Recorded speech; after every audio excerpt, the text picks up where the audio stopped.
नमस्कार, जय हिंद दोस्तों दुनिया में बहुत सारे तरह की मिसाइलें होती हैं और कई बार लोग कंफ्यूज हो जाते हैं कि क्यों लोग ब्रह्मोस को दुनिया की सबसे फास्टेस्ट मिसाइल कह रहे हैं, जबकि दुनिया में और भी बहुत सारी मिसाइलें बनी हुई हैं। कई बार लोगों को कंफ्यूजन हो जाता है कि कैसे पॉसिबल है कि कोई मिसाइल मैक 25 तक की भी स्पीड में जा सकती है, जबकि उस कंट्री के पास 2 मैक से ज़्यादा की टेक्नोलॉजी अवेलेबल नहीं है। तो इस सब का रीज़न ये है दोस्तों, क्योंकि हमें कहीं ना कहीं बेसिक डिफरेंस नहीं पता होता है बैलिस्टिक मिसाइल और क्रूज मिसाइल के बीच का। बात की जाए भारत के संदर्भ में दोस्तों, तो भारत में अग्नि जैसी मिसाइलें या पृथ्वी जैसी मिसाइलें एक बैलिस्टिक मिसाइल है। वहीं पे ब्रह्मोस और निर्भया जैसी मिसाइलें जो है उन्हें क्रूज मिसाइल कहते हैं। कुछ लोगों को हो सकता है इसके कुछ डिफरेंसेस के बारे में पता हो, लेकिन ये इन दोनों में काफ़ी ज़्यादा डिफरेंस है दोस्तों, और इसीलिए इस वीडियो में आज हम इनके 10 डिफरेंस की बात करेंगे, जिनसे आपको हमेशा के लिए ये क्लियर हो जाएगा कि कौन सी मिसाइल बैलिस्टिक है, कौन सी क्रूज है, या फिर कौन सी हाइब्रिड वर्जन है, यानी कि दोनों का एक मिक्सचर है। तो चलिए दोस्तों वीडियो को शुरू करते हैं।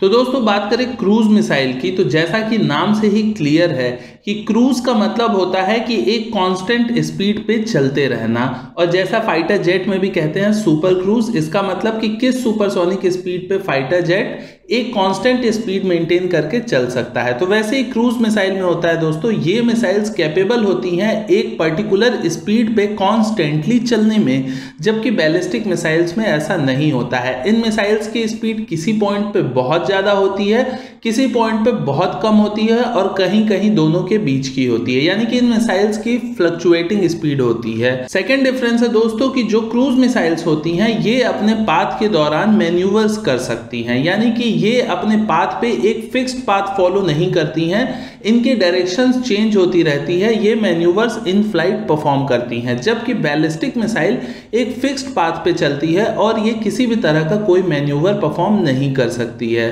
थर्ड डिफरेंस ये है दोस्तों कि जो क्रूज मिसाइलें होती हैं उन्हें इन फ्लाइट, यानी कि जब वो मिसाइल रास्ते में उड़ रही होती हैं उस समय भी इन्हें कंट्रोल किया जा सकता है। वहीं बात करें बैलिस्टिक मिसाइल्स की, तो बैलिस्टिक मिसाइल्स को दोस्तों इन फ्लाइट कंट्रोल नहीं किया जा सकता है। ये एक बार लॉन्च हो जाती हैं तो एक फिक्स्ड पाथ पकड़ के चलती रहती हैं। जैसा कि आप इस पिक्चर में देख सकते हैं दोस्तों कि ये एक फिक्स्ड पैटर्न पे चलती हैं, एक बार लॉन्च होती हैं और फिर अपनी क्षमता के अकॉर्डिंग उस पॉइंट पे ही जाके गिरती हैं, और यही रीजन है कि ये बैलिस्टिक मिसाइल्स अपने रास्ते में किसी भी तरह का कोई मैन्यूवर्स परफॉर्म नहीं कर पाती हैं। बात करें अगले डिफरेंस की, तो दोस्तों जो क्रूज मिसाइल्स होती हैं ये मिसाइल्स बहुत ही लो एल्टीट्यूड पे चल सकती हैं ग्राउंड बेस से, यानी कि अगर आप ग्राउंड से इसकी ऊंचाई समझो तो ये लगभग 10 मीटर तक की भी ऊंचाई पे ग्राउंड से उड़ सकती हैं, इतनी इनमें क्षमता होती है। लेकिन वहीं जो बैलिस्टिक मिसाइल्स होती हैं ये बहुत ही हाई आसमान में जाती हैं, या फिर जो लॉन्ग रेंज की बैलिस्टिक मिसाइल होती हैं वो तो स्पेस में चली जाती हैं, तो इस दूरी तक चली जाती हैं ये मिसाइलें। और ये अगर बैलिस्टिक मिसाइल की टेक्नोलॉजी पे आप चाहो भी आप इन्हें ग्राउंड बेस से 10 मीटर की ऊंचाई तक नहीं उड़ा सकते। ये इनमें एक कमी होती है,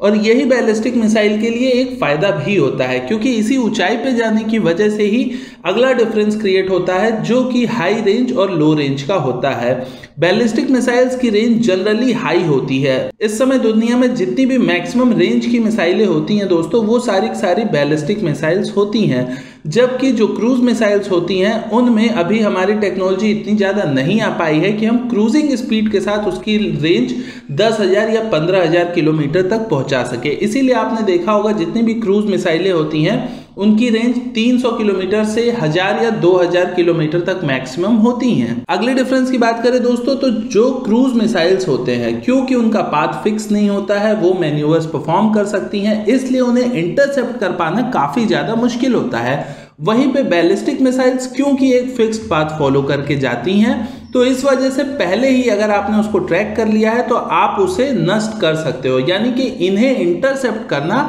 आसान होता है क्रूज मिसाइल्स की तुलना में। अगले डिफरेंस की बात करें दोस्तों, तो जो क्रूज मिसाइल्स होते हैं क्योंकि इन फ्लाइट आपकी इस पे कंट्रोलिंग होती है, इसकी वजह से इनका जो प्रेसीजन होता है वो काफ़ी हाई होता है, यानी कि इनमें एक्यूरेसी बहुत ज़्यादा अच्छी होती है। ये 1 मीटर तक के भी एक्यूरेसी या उससे कम की भी एक्यूरेसी पे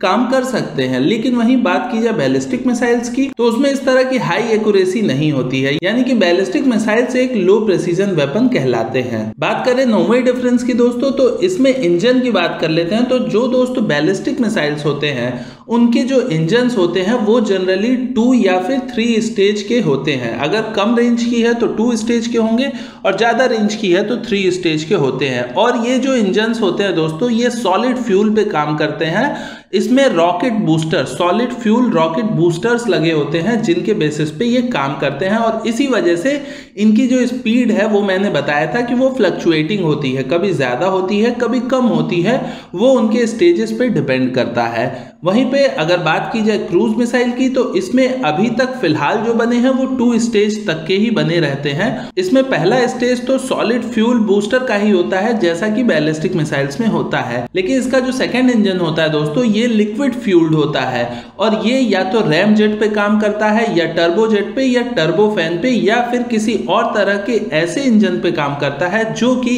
एयर ब्रीदिंग होता है और इसी की वजह से ये एक क्रूजिंग स्पीड यानी कि एक सस्टेन्ड स्पीड में ज्यादा देर तक चल पाती हैं क्रूज मिसाइल्स। और अगर बात की जाए हाइपरसोनिक क्रूज मिसाइल्स की जो कि फिलहाल अभी सारी कंट्रीज डेवलपमेंट के स्टेज में ही चल रही हैं, तो उसमें दोस्तों यही जो एयर ब्रीदिंग इंजन है ये रैमजेट से भी ऊपर के एक लेवल का होता है जिसे हम कहते हैं स्क्रैम जेट। वहीं पे बात की जाए दोस्तों लास्ट डिफरेंस की यानी 10वें डिफरेंस की, तो दोस्तों जो हमारा बैलिस्टिक मिसाइल होता है उसका जो वॉरहेड होता है वो एक फ्री फॉल की तरह जमीन पे यानी कि अपने टारगेट पे आ रहा होता है, क्योंकि इसमें जो बूस्टर्स लगे होते हैं वो इसके टर्मिनल फेज में जाके अलग हो जाते हैं और इसका सिर्फ जो वॉरहेड होता है वही अपनी टारगेट की ओर बढ़ता है और ये नीचे आता है अपने पीछे से बैक किए गए फोर्स के अकॉर्डिंग और साथ ही साथ जो ग्रेविटेशनल फोर्स लगा होता है उसके अकॉर्डिंग। और इसीलिए इस समय पे ही बैलिस्टिक मिसाइल की सबसे ज़्यादा स्पीड इसमें जनरेट होती है क्योंकि उसमें ग्रेविटेशनल फोर्स की स्पीड